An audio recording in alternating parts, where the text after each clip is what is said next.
Rabbi Isai, welcome back. Let's go for it. Geschmack. Okay, I get a Mazel Tov. Had a baby boy this week. We got a bris coming Wednesday, 8:45 Kal Chasidim. Whoever hears this and you're in town, go for it. Okay, so blood test and DNA test in Halacha. Let's get interesting. All right. So do we accept blood tests and DNA tests in Halacha? This is going to have ramifications when it comes to agunis, when it comes to mamzeris, comes to child support, when it comes to kahuna. Let's see how it all plays into effect. Okay, so the Sefer Chasidim in Reish Samach Beis brings a story that somebody died and there was a dispute as to who the child was. There were two people claiming to be the child of the deceased, and they both wanted the Yerusha. So who gets the Yerusha? How are they going to know who is the real son? So they went to Reb Chai Goyen, and he said we could do a test. Take a bone from the father. It seemed like digging up a bone from the father. Mix it with the blood. Take a blood sample from each potential son. Mix the bone with the blood.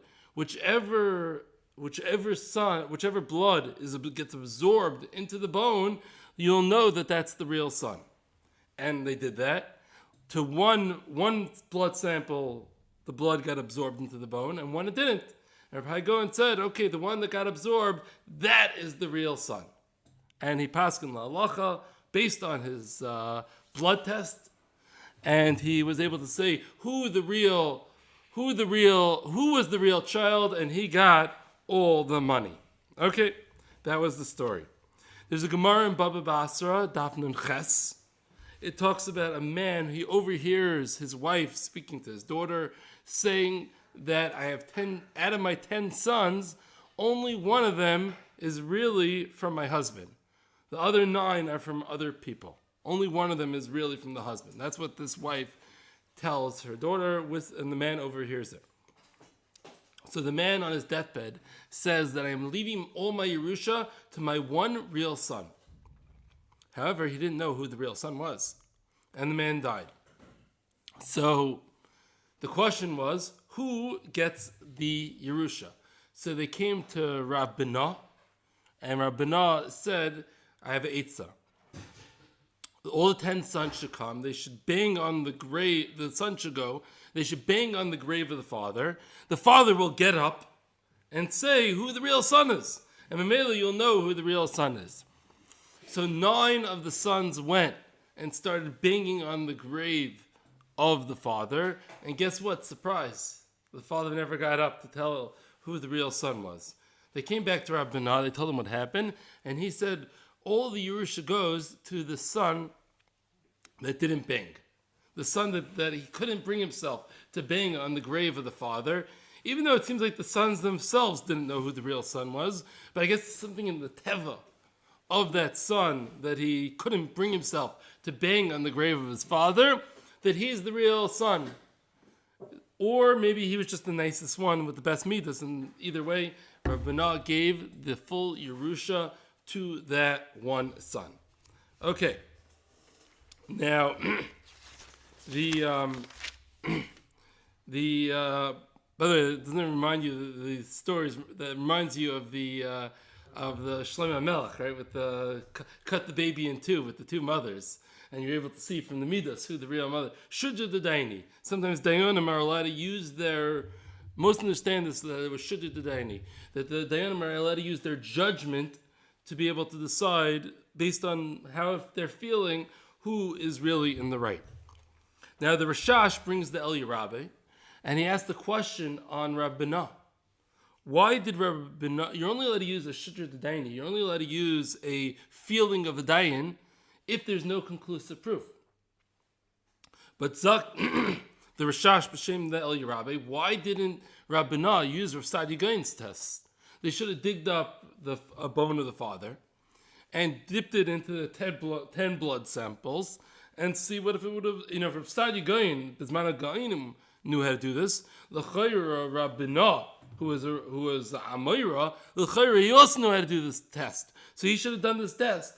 How could you rely on a shudra dedaini, on a gut feeling, when you have a conclusive blood test? Yeah, that was the question that the Rishash asks. And the Rishash answers that Rav Binah did not want to do such a test. Why? Because if they would have done that test, then that test is conclusive. Now, if they would have done a conclusive test to say that son number 6 is the only one who's a real child, that would have made the other sons into mamzerim. And we don't go and investigate and try to bring out mamzerim. The shudra d'daini, that test was a test which isn't conclusive. So the banging on the grave, that's not conclusive, so you're never going to say the other 9 sons are mamzerim. It's most likely that one son is the real son. But we don't know for sure that any of them aren't. And we're going to be mitzvah mammon like that, but we're not going to say mamzerim. But when it comes to doing a real test, like the real bone blood test, which is going to prove that the other sons are mamzerim, that we won't do. And it's a big chiddush. We're going to be mitzvah mammon from Yenim rather than making somebody into a mamzer. Now, Rav Yashiv actually held of this Rishash, la halacha.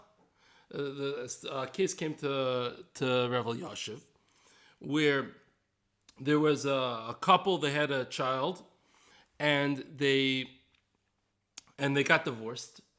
And the Bezdin was saying that the husband is meant to pay child support for this child, schar limud, etc.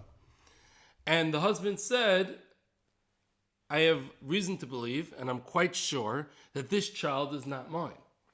And I want to take a DNA test to prove that the child is not mine. Because why should you make me pay? We'll take a DNA test. We'll prove that the child is not mine. And Memela, no problem. Memela, I don't have to pay. So the Yashiv Paskin, based on this Rishash, that he has no right to do a blood test, which it's true, it might get him out of paying the money, but it will cause the child to be proved to be a mamzer, because it means that the child was born when they were still married. So it would have proved the child to be a mamzer, and you have no right to do such. And therefore, he said, it's a big chiddush though, because you're making this guy pay money to protect that child, who he claims is not his. So it's a big chiddush. You could hurt one person to protect a different person, so to speak. But it's really from the Rishash, and Rav Yashiv used that lemaisa. Now, fine. Can we use blood tests to prove who is the father? Does it work? So there's a Gemara in Nida, very famous Gemara in Nida Lamed Aleph, that discusses there's 3 shutfim in the creation of a child. You guys heard this at a bris Torah, right? There's 3 shutfim in creating a child. The father gives the white parts. He gives the teeth and the nails and whatever, and the white of the eye. The mother gives the red parts, so it seems to be colored parts, but the red parts gives the skin and the flesh, and the mother gives the pupil of the eye, and there's a girsa of the gra and the she'eltis that says the mother gives the dam. It's not Mefershin lashon of the Gemara, but it's the girsa of the gra that the mother gives the blood as well. And Hashem gives the ruach and the neshama, the dibur, and all that type of stuff. And by the end of life, Hashem takes away his parts and leaves the mother and father, if they're still alive, with the original parts. Now, wait a second. So now it came the Shayla. Could you tell who the father is with the blood test? So the first one to dawn on this was Rav Uziel. He was the first Sephardi chief rabbi. He was from before the state, a little bit after the state, Rav Uziel. He was the first one to give psak on this. And he said, you cannot prove paternity from blood tests. Oh, science says you could. I don't care what science says. We have a Mefersh Gemara in Nida, which says that blood comes from the mother. So if the child's blood came from the mother, I don't care if science say we could check the blood and see who the father is. What shaykhis? The blood is from the mother. And happens to be, not just Rav Uziel, most poskim at the time went with this. Rav Vadia went with this, the Tzitz Eliezer went with this, the Shvas Yaakov went with this. Was it Shvus Yaakov? Somebody, maybe I'm not sure if it was the Shvus Yaakov. The Dvar Yeshua, that's who it was, sorry. Went with this. So many of the poskim went with this idea that you can't, I don't care what the science says, Gemara science, Gemara adif, as Ravadia throws in the Rivash, which is a pretty famous Rivash, that you can't rely on science against Gemara, that's a whole topic on its own right, when you have a conflict. But we have a clear Gemara, blood comes from the mother. Zakt Rav Shlomo Zalman. Rav Shlomo Zalman says, wait a second over here, hold on. This Gemara, first of all, is a Gata Gemara. Do we know exactly what that means? The blood comes from the mother? Like maybe the catalyst for creating of the blood comes from the mother. And Rav Asher Weiss says similarly. Maybe the catalyst of the blood comes from the mother, but does that mean that the father can't be adding any components? Maybe the father adds some components into the blood. Maybe the color comes from the mother. And the white blood cells, the red blood cells, somebody says that actually. I didn't know, I saw somebody quoted, I didn't know who it was, who was discussing, maybe there's a chiluk, maybe the red blood cells are coming from the mother, but the white blood cells are coming from the father. Very good, Shapsi. So I saw it quoted by somebody, I just didn't know who it was. So, so who knows what? And it's a Gata Gemara, and as Rav Asher Weiss points out also, it's not even the Iker Girsa, it's the Girsa of the Gra. It's such a shayla on the... It seems very strange that all these poskim were going with it. You can't prove paternity from the blood because... Well, you're testing the DNA in the blood, right?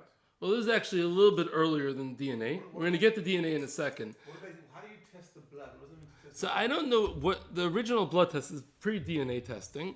They were testing the different components of the blood. I'm not exactly sure I don't know well enough how to describe what they were testing, but apparently it had 99% accuracy at the time.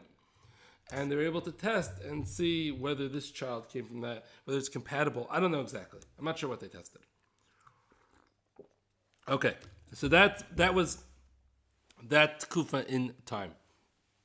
But Lamaisa, the Pashtus surely seems like, why not? If they're saying it's 99% compatible, it is a Gata Gemara. It's not Mefurish in the Gemara at all. I saw a suggestion, which it's one of those suggestions that you hear when it's like, could you say such a thing?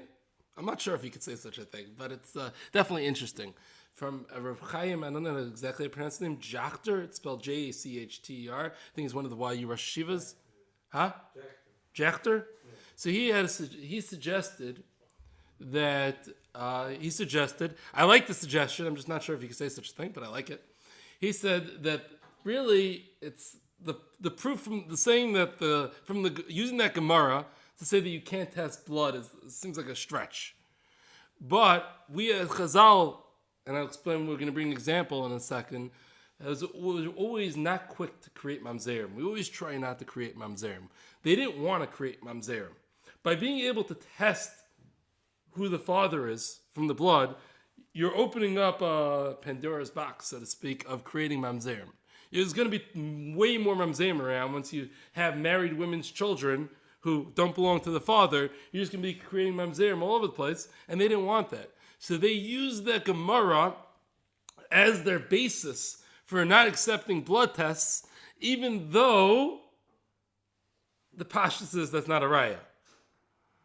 So the question is, could you say that they didn't really hold it that Gemara was a raya not to accept DNA tests? They were just using it to fit into what you want.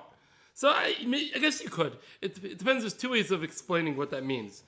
If they're going to say that the blood test, the Gemara is like a little raya, that you can't use it, and they were being typhus the little raya of the Gemara, so I think you could say that.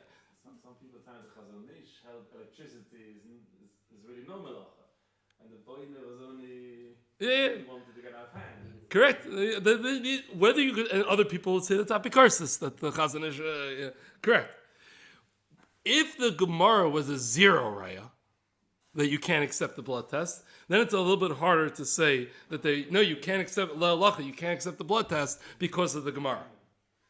So I would say if it was a L'choira, I think that's really probably where it lies. If you want to say the Gemara, it's possible the Gemara is a raya, even though it's unlikely, So then they were typhus, that possibility. If it's Bechlal, not a Raya, then it's a little bit harder to say. But okay. But we do see a basis for the poskim not wanting to accept blood tests. Now, because I was planning to say this later, but I'll jump it in now. There's a Gemara, and the Shulchan Aruch actually brings this Gemara, that brings this Halacha. A woman goes, a husband disappears, goes on a business trip, whatever it is, wherever he goes, for up to 12 months. 11 and a half months later, he shows up. His wife has a baby 11 and a half months after he leaves. So what do we say? We say that the baby is from the husband. She was pregnant for 11 and a half months. Oh, what do you mean women are normally pregnant for 9 months or 10 months or 40 weeks or 9 months, however that works? Yeah, however many months not 40 weeks is. I don't want to confuse anybody here too much, however that works out. But whatever. Try to figure this out. 9 months, 10 months. We call it 9 months, but it's 40 weeks. Yeah, whatever. So women are pregnant for 40 weeks for 9 months. And this woman's pregnant for 11 and a half months. Who ever heard of such a thing? So, no. We're not looking to create mamzerim. And therefore, since we're not looking to create mamzerim, we're going to say that that baby is from the husband. And it was just 11 and a half month pregnancy. Which is a stretch. It's wild. But you see that Chazal are not looking to create mamzer. Yeah? Okay. By the way, is that possible, 11 and a half month, 12 month pregnancy? So I was curious to check that out. Apparently in 1945, in California, there's a woman that was reported to be pregnant for 370 days, a drop over a year. And and it's brought down in medical journals, etc. And in 2016, there was a woman in China who was claimed to have been pregnant for 16 months. Now, that's what it says. That's what these, claims. Now, is that really legit? Well, it depends who you ask. When you ask the Litvish doctors, they say it's fake news. You ask the Hasidish doctors, and they say, it could be. So, it's a machlokes in the medical field whether those stories are fake news or real news.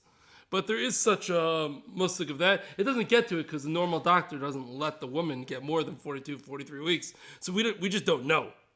And then because we don't have basis to judge it on because we don't let it happen. Like something about Chaim, his wife was 2 weeks overdue if he can induce. So Chaim sent him to this Gemara and say, it won't go over 12 months. He's gonna have to... So yeah, it could be a Shana Teva, whatever. I don't know. But Lamaisa, it's clear from the Gemara and it's clear from the Shulchan Aruch. This 11 and a half months pregnancy was the average person would say would assume she was Mizana. That's what the average onlooker would have assumed. But the Gemara and Shulchan Aruch was passing this way. It says, no, we assume not Mamzerim. So you see, we'll call it wild suggestions to avoid Mamzerim. Okay, a case came to... So as things developed, and as science developed, it's turned into DNA tests. Now, DNA tests, by the way, weren't just based on the blood. You could take DNA from the tooth. You could take DNA from the hair. You could take DNA from the nails. You could take it from a lot of places. Now, using this Gemara to not allow us to test who the father is, this Gemara didn't help much anymore. Because you can't have the whole blood thing to stop the testing, because we could test within the framework of the Gemara. So now what? So I heard an interesting psak. I don't think this was accepted by the Paiskim, but it was creative and geschmack. So worth hearing. There's a Rav Dechovsky. He was of Bezdin in Ashdod, and a case came to him where the father had already done a DNA test that showed that the child, after the divorce, was not his. Right? And he brought it as his claim that he no longer has to pay child support. So the child's not a mamzer, it's just not his... Well, the father didn't care whether it's a mamzer. Before there was the kid. The kid was born while they were married. The kid was born while they were married. The husband claimed he didn't have to pay child support because it's not his kid. Now, if it's not his kid, by definition, the kid's a mamzer. So this Rav Dechovsky said like this. At that point, this was early 1980s, he said the accuracy level of the DNA test were 99.6, apparently. So he says that is a Roiv. How do we know that this is not the father? Roiv says that he's not the father. However, we have another Chazal, which says, Roiv bilas achrei abal. Let's say you know a woman was Mizana. Right? We know we have Edom, that she was Mizana, and she has a kid. We still don't assume the kid to be a mamzer. We still assume the kid to be a product of the husband, because even though she was Mizana, Roiv bilas achrei abal. And therefore we assume the baby is from the husband. So we have one Roiv that says the baby is from the husband, Roiv bilas achrei abal. We have another Roiv, the Roiv of DNA, saying it's not from the husband. So it's a Roiv against Roiv. Now, are you going to create a mamzer when it's Roiv against Roiv? No, it just creates a suffix. We know Chazal say it's only mamzer vaday, v'loy mamzer suffix. So this kid's not a mamzer. However, you want to try to be moitzi mama and you want to make the husband pay child support, that you can't do either because it's a suffix. You can't be moitzi mama from suffix. So I thought it was a very creative approach to be able to, on one hand, not make the husband pay the child support, while on the other hand, not making the kid into a mamzer. However, one could argue that once you have the DNA test at hand, which says that this kid is not from the husband, that undermines the Roiv bilas achrei abal. Maybe Roiv bilas achrei abal is only in the case of lack of yediyah, but over here it undermines it. But not necessarily, because it could be that it's from the miyat of DNA tests that are wrong. Next question is, when something's 99.6%, is that considered a roiv or is that considered a yediyah? So this is what the debate. But I thought it was geschmack. Okay. Nowadays, are they 100%? Nowadays, once again, there's such thing as laboratory mistakes. But assuming that the test was performed accurately, then the likelihood of a mistake is 1 in a billion. Still a chance. There's still a chance. Once you're going in as Fine. Yeah. Well, what's the percentage of mistakes in the lab? That's the shot. So that's debatable. And that might depend on the lab and whatever. Now, fine. Now, Rav Asher Weiss, how does he deal with this? So he explains like this. He says that what is DNA testing in halacha? Where does it fit in? Is it edus? Is it yediyah? Is it what does it fit in? So he calls it a simin muvak. DNA testing is a simin muvak, right? Now you got to know different areas of halacha have different levels of requirement. For example, to kill somebody in halacha, a simin muvak is not good enough.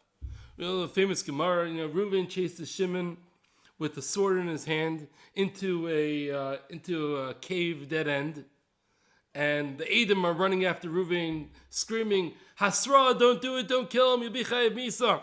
Reuven's a little faster. Reuven gets in, chases Shimon, and then Reuven walks out of the cave with a bloody knife. Shimon stabbed in the back, dead on the floor. Yeah? Do you kill Reuven? No. Do we know that Reuven killed Shimon? Yes. The Siman Muvak. We know, the Umdidar maybe you want to call it, but we know from circumstantial evidence that Reuven killed Shimon. But we don't have Edus.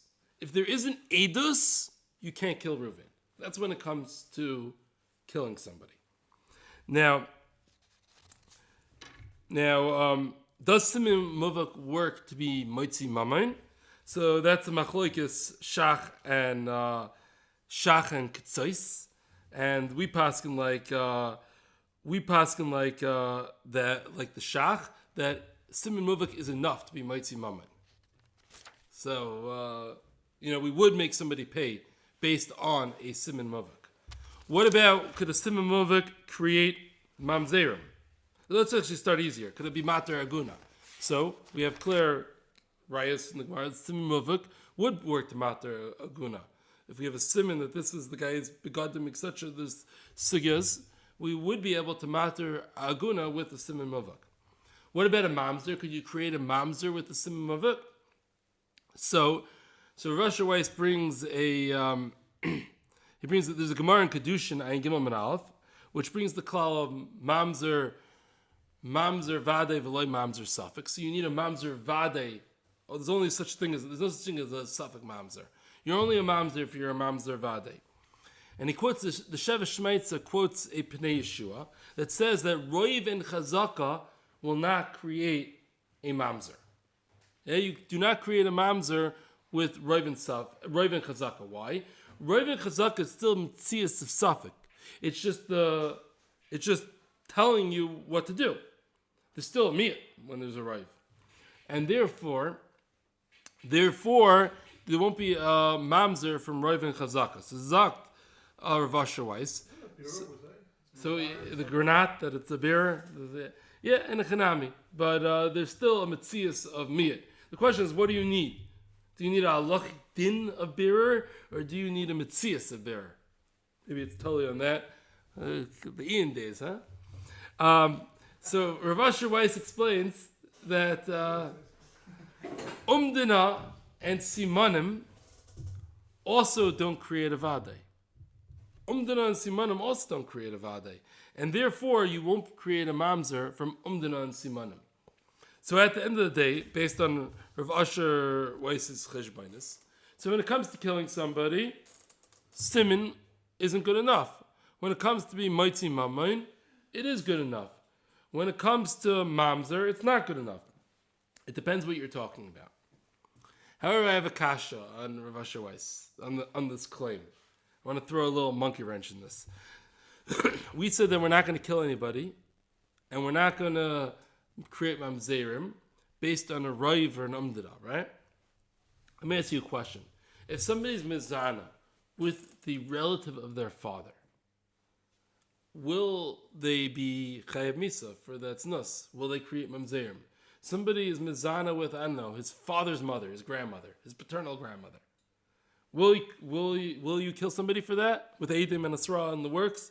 Yeah. Right? If the grandmother had a kid, would that kid be a mamzer? Yeah. But wait a second. Who says that's the father? Who says that that's his father? The mother, who says it's his father? I mean, who says it's his father? It's his father. How do you know? How do you know? How does anybody ever know somebody's their father? Surely it's just based on a raiv or chazaka or umdana, whichever, pick your lumdus.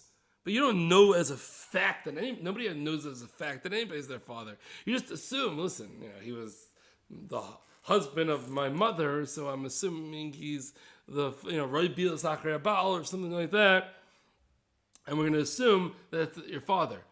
And we're going to create mamzerim, and we're going to kill. For the guy that's mizana with his paternal grandmother, we'll kill him. So you see, we will kill with the Roiv Chazak and Umdala. That's my kasha and Rav Asher Weiss. How are you going to answer? So you have two possible answers. This is a stage removed. It's not directly being done on that. Okay, good. So one of my answers is, as Gilon said, that Alam Shechilik. The fact that that's your father, that's what we're taking for granted. That's not what the court case is about. The court case is about, were you mizana? Yeah, that we have Eidim, you are mizana. So the court case is on a din badoyis. It's true there's a link in the chain that is based on the raiv, but that we're taking for granted right now. That's taken for granted. That's not part of the court case. That's not what we're donning now. And therefore, that's how we could kill with the raiv. We're not using the raiv to kill. That's granted, and now we're using the raiv now we're using Eidim to kill, and that's okay. Other terets that I had is, well, what did the Torah mean by you get killed for all the arayas of your father? That's by definition what the Isser is. By definition, when there's an Isser of you're not allowed to live with the mother of your father, your paternal that's what it means. It means you're not allowed to live with the mother of the person that grew up as your father, that you understood was your father, that everybody understood was your father. That's the definition of the Isser. The Torah doesn't expect you to know more than you could possibly know. And perhaps that's how I was thinking of defending. Fun, a little nostalgic of the Shev Shmeitz days, huh? Okay, fun. Now, right now, the Lamdanim are nice and happy. Because, it's not the mamzer's medin, this medin, that, and therefore you're not a mamzer. but when it comes to monetary, we're going to allow you, and agunas we're going to allow. But the Pashtanim are still not so happy. Because the Pashtanim are, you lumdus is all nice and cute and all. But come on, the kid's a mamzer, we all know it. we took a DNA test. The DNA test said, that dude is not the father. So, your lumdus is all cute and all and everything, but the kid's a mamzer. No? Anybody else thinking that way? So, you need Eidos, some might say. You need Eidos to change the status. So even if you know, even if the mother tells the kid that I was Mizana, we don't believe it. okay. So, very good. It's not about the idea. So, some people are lamdanim and they can't understand there's a Pashtan out there. So, let me try to explain to the Pashtanim for a second. The Torah wrote the rules, right? The Torah wrote the rules. Just like the Torah said, when Reuven goes and chases Shimon into the cave, you're not going to kill Reuven because the rules are you only kill Reuven if you have Edis. Right? That's the rules. The Torah wrote the rules. So too the Torah wrote the rules that you need Vadei Mamzeris. And in Chinami, this kid might have came from whatever man. But if we don't have verifiable Vadei Mamzeris, that's not what the Torah labels as a mamzer. So that's how we could explain it for the... Because it's not verifiable with Adis. It's not verifiable with Adis. Why is it not as if like the same as if somebody saw a woman being Mizaneh, and he knows the kid is a mamzer, so he himself is also... We don't have Adis to pasken. He himself would be also, because he knows, he saw. I hear. Right. I mean, so if there's like a real DNA test, it should be for everyone. As if I saw. So I had a caution on this. We all know. So I think this is what you guys are asking. I'm going to use a precedence. There's the famous Moshe Feinstein on Chol Stam, and he works with this concept in that famous tshuva, and he says that. We have a idea. We know we don't need somebody to mamish watch that the companies didn't add in camel milk into the thing of milk. The camel milk, which costs so much more, and they would get shut down for something that would just cost them more money. We don't need a mamish watch. We know it's the idea. We know they didn't add in camel milk. Sometimes there's something called the idea. So my kasha on all this is, if Ramesh is going to say that about the milk, you got to say that about here also. When we have a DNA test that says that this is not the father, we know it's not the father. Forget your lumdus, we know it. But with kasha, we could say we follow chazak. Yeah, that's cheskas kosher. We're not using it to make it from kosher to dreif. We're not. The idea is Changing the status. You're saying Yudea doesn't change status. Yeah, Eidos need to change the status. But Yudea could keep its status of kosher, but Yudea is not enough to switch its status. Also, because my mom's is a special limo, my mom's a vada. Good. Chazak is not enough. No, but in any case, when Fine. So Rav Zalman Nechemia, by the way, also works with the Simon Milvik idea. Rav Vosner and Rav Nissim Karelitz, they both say that DNA does not create mamzerim, but they don't explain. They don't want to get involved. DNA does not. Meaning, once again, a DNA test does not create mamzerim, but they don't explain. It seems, by the way, from Rav Yashiv that he held that it would create mamzerim, therefore he held it's usher to do it. But it seems that Rav Yashiv did hold it would create mamzerim. When I went for years, Bezdins were very shy of accepting DNA tests for anything. They wanted to keep it like out of the Bezdin. We don't have DNA. Forget it. DNA tests out of. Now, when did it happen that DNA tests came into the spotlight? So after the Twin Towers. After the Twin Towers, I believe there were 22 agunas after the Twin Towers. And the way that they were finding out who's who and what's what and who was there and whatever, it was all through DNA testing. And that was when it came into the spotlight. And all the Batei Dinim in America that were involved in the whole story, they all accepted DNA testing. It was the first public acceptance of DNA testing in the Bezdins, and they all did that to matter the agunas. There's a Mordechai Willick. He writes that we have to be mater the agunas, even at the expense of potentially creating mamzerim. It says, ein doichen nefesh b'fnei nefesh. And therefore we can't keep these agunas, even though, but to protect the creation of mamzerim, we have to matter the agunas. I think he meant it more poetically than pure halachically. Now, we already gave a lumdish explanation of how we could accept for mattering agunas without creating a mamzerim. We gave for Rosh Rois, right? Fine. Now, Rav Willig suggests the idea, which I thought was interesting, but I didn't like the first idea. The second idea I thought was very interesting, but his first shot, not so much, but let's hear what you guys think. He suggests like this. Generally in halacha, we don't care about things that cannot be picked up by your eye. You know, if there's a bug that you can only see in a microscope, I don't care about eating something that has a bug you can only see in a microscope. And if you have a black spot on the top of the esrog that you can only see with a microscope, I don't care about it. And if you have a red spot on a bedika cloth that you can only pick up with a microscope, I don't care about it. It's only what the eye could see. So therefore, DNA tests, which cannot be picked up by the eye, I don't care about them. And therefore, they're not going to create mamzerim. However, when it comes to being mater agunas, we know we rely on Isha as being an aid. We rely on Eid Echad.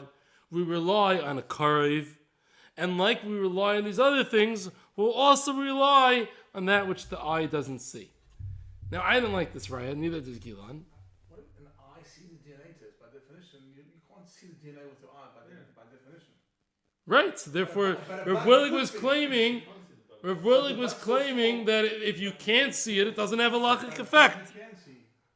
So A big bug you can see. You can't see a big DNA with your eye. By definition, you can't ever see DNA with your eye. A bug you can. So maybe by definition, it should never have effect. Dr. Rav Willig. If you can't see it, it shouldn't have effect. But I don't like the raya. Why? Because those things that we don't take into account that you can't see, these are things that regular people in their daily life are meant to look at and decide whether it's mutter or asr. A person's meant to look at a fruit and decide is it mutter or asr to eat this fruit. A person's supposed to look at an esrog and decide is this mutter or asr to use. A person's supposed to be able to look at a bedika cloth and decide is it red or is it not red. You can't see a big bug. And therefore, if the Torah lo nitna l'malchei yesharos, you're only a human being, and you're not expected to be able to pick up more than that.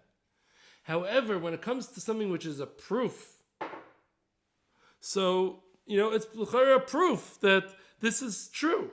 Nobody would say that it's not a proof. Let me give you an example. Let's say I lost the watch, yeah? And somebody found the watch and says, do you have a simon? I say, take a magnifying glass, look in the back, and you'll see my initials there. Would anybody claim, no, that's not a good simon, because the eye can't see? Of course it's a good simon. It's a mitzias that's there. Yes, nobody would say that everybody's expected to always be able to find that simon and look for the simon, whatever. But if you know it's there, the chayra, it counts. Okay, that was the first idea. I think it's creative, but I didn't like it. The second idea, which I thought is very interesting, he had another suggestion. He said that, we paskin, the famous, perhaps this baby, once again, what's our classic case? Married woman has kid, DNA does not match husband. So DNA seemingly is claiming the kid is a mamzer. How could we say the kid's not a mamzer? So, Zakta Rav Willig, maybe the kid is from IVF donor. There was a Zera donor, and she got impregnated with IVF. We paskin like Rav Moshe, not the Satmar Rebbe. So we paskin like Rav Moshe that the kid's not a mamzer. It's true that the DNA matches somebody else, but who cares? It doesn't prove mamzerus. Maybe it was via IVF. I'll talk about another point in DNA in a second. Huh? So the question is, how far are we going to go with this? If the woman claims that she got pregnant from donor IVF, meaning another man's zera, which was not via Maisa Tashmish, but via IVF, right? So if she claims that, then l'chayr, sure, that's a reasonable claim, and we could rely on that, l'chayr, and say the kid's not a mamzer. The question is, do we have a right to go and make that taina for her? When she didn't go and taina, she didn't know to make the taina, that the baby's from donor IVF. Could we go and make a taina on her behalf? Then maybe, is the baby from donor IVF? Because then the baby won't be a mamzer. Do we have a right to make that claim for her? I don't know. That might be pushing it. But it was an interesting chap. By the way, also to point out that if it's unidentified who the father is, if the father could be a guy, and if the father's a guy, the kid's not a mamzer. However, the problem is when you do these DNA tests, especially obviously depending on which circles, but very often the DNA test is going to say, if we take the DNA test, be like 99.6% Ashkenazi Jew. That's how the DNAs of most from people. That's how the DNA tests come out. So if the DNA test came out, 99 of the kid, 99.6% Ashkenazi Jew, to start going and claiming maybe the father was a guy, it's going to be a little difficult, But I thought that was an interesting idea, but I don't know if we could go and make the claim on the behalf of the woman that it was from donor IVF. But it was interesting. Obvious case, baby gets mixed up in the hospital. So Shlomo Zalman and Tzitz Eliezer both said, do DNA tests and figure out who the parent is. That seems simple enough. Okay, there's a case, very interesting case. There was a known kohen, acting kohen, who wanted to marry a grusha. His mother knew that he wanted to marry this grusha, and his mother told him that, I just want you to know, you were born from donor IVF, and you're not really a kohen. Even though for the last 30 years you've been living like a kohen, duchening and etc., but you're really not a kohen. You were born from donor IVF. He did a DNA test, and it showed that it didn't match his father, and he's not the son of his father. He came to Rav Asher Weiss, but the Maisi has a chazaka of being a kohen. So do we allow him to marry this grusha? Because he has a chazaka of being a kohen. He's been duchening for the last 30 years, whatever. But now his DNA test says it doesn't match his father. So, and there's a story from the mother. So, there's no Eidim. there's no Eidim to say that he's not a kohen. Yeah. And he has a chazaka saying he's a kohen. So what do you think the psak is? I'm sure he does material, but So he has a chazaka, like every other kohen has a chazaka. Yeah, it's okay. So that's what Rav Asher Weiss was taining. Rav Asher Weiss says the DNA test ruins the chazaka. It proves the chazaka was the chazaka in fault, and it doesn't fight the chazaka; it undermines the chazaka. So that's the same. It's the same thing with when we don't know who the God's father is. The early view is Achar Bel. We have the chazaka. We have the DNA test, and we look like that. But we don't say that there. I thought we didn't say that there, no? Well, no, it depends. That was the Rav Deshinsky, the Chavsky, whatever pshat. We're not making mamzerim with. He didn't say we're making mamzerim. So here, if you say that it's not his father's, what are we saying? So no, because you need different levels of proof for different things. Meaning you don't need. But he's not mamzer. No, he's once again. If it's the whole claim was donor IVF, so it won't make him a mamzer anyways. You needed vadoyas to create a mamzer. Over here, this is enough to make him a non-kohen. So Rav Asher Weiss said, marry the grusha, stop duchening, no more first aliyah, and I don't care if your last name's Kohen, you're Yisrael. Yeah? So that's Rav Asher Weiss's pshat. Okay. Somebody recently asked me, this is really one of the things that spurred this share.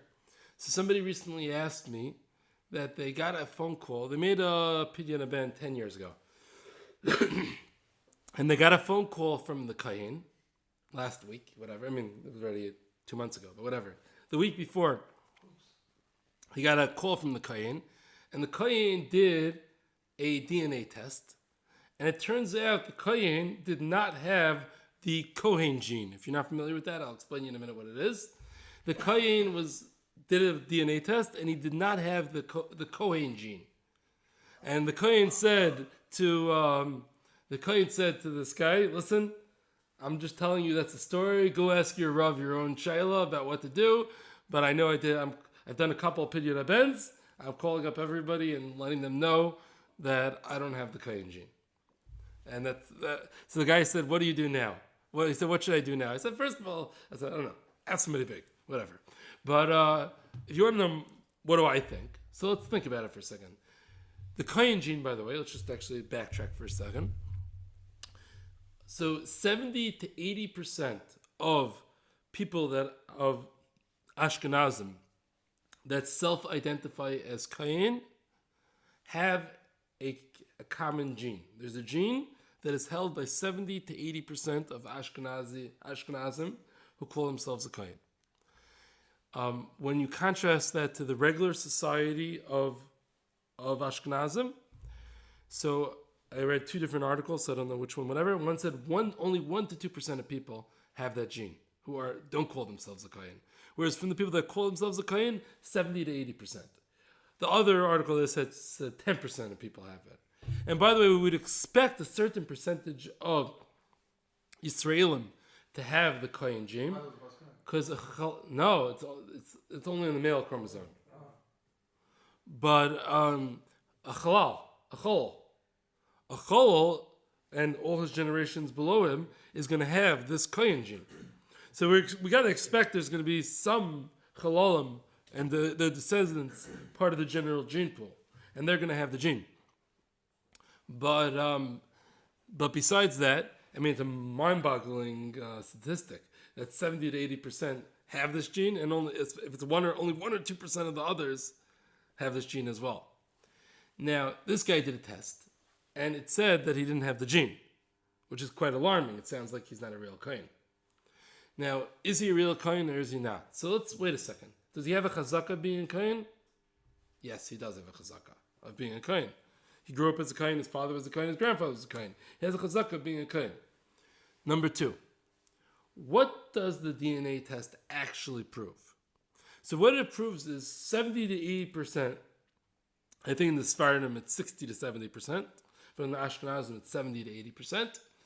70 to 80% of those self-identified Kahanim have a common ancestor. That's what it proves. Whereas those other, 20, 30% of people do not have a common ancestor. Now, who said that common ancestor is Aaron HaKohen? Maybe that common ancestor is Pinchas ben Elazar ben Aaron HaKohen, right? And 70 to 80% of the Ashkenazi Jews come from this common gene, this common ancestor, Pinchas. But maybe Elazar had a different son, who I don't know what his name was, and the other 20% are coming from the other son. So the fact that they don't have the common gene doesn't prove they're not a Kohen.